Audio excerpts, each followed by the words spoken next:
সম্মানিত দর্শক, প্রতিদিনের মতন আম বাগান ঘোরার পরে আমরা প্রশান্তির একটা জায়গা খুঁজি। সারাদিনের ক্লান্তি চলে আসে যখন আম বাগান ঘুরি, আর এই ক্লান্তিটা খালি দূর করে এই বাগানের ভিতর, এই বাগান আপাতত এই বাগানের ভিতর একটি গাছ আছে।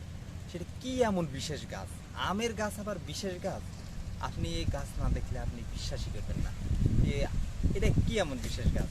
কারণ একটা আমের গাছ প্রাকৃতিক দুর্যোগের কারণে, আপনি দেখেন গাছটা প্রাকৃতিক দুর্যোগের কারণে এই গাছটা পড়ে গেছে, আর প্রকৃতির সাথে লড়াই করে এই গাছ বেঁচে আছে শুধু আমাদের উপকারের জন্য।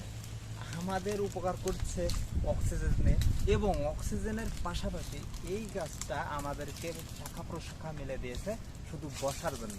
এখানে যখন আমি যদি এখানে বসি আরামে, এখানে কতজন বসতে পারবে?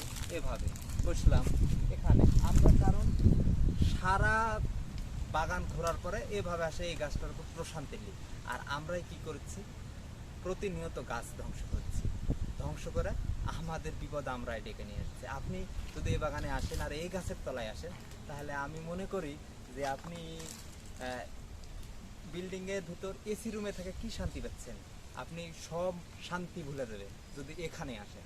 আমি আপনাকে 100 ভাগ আমি গ্যারান্টি দিয়ে বলতে পারি যে আপনি আসলে ভুল জগতের ভিতর আছেন। তবে আসলে করার কিছু নাই, আমরা প্রকৃতির সাথে লড়াই করতে হলে, বিল্ডিংয়ের ভিতর থাকতে হলে তো এসি লাগাতে হবে। কিন্তু আসলে আমি এটা বোঝাতে চাচ্ছি যে আমরা প্রতিনিয়ত যে গাছ ধ্বংস করছি সেটা আমাদের বিপদ আমরাই ডেকে নিয়ে এসেছি।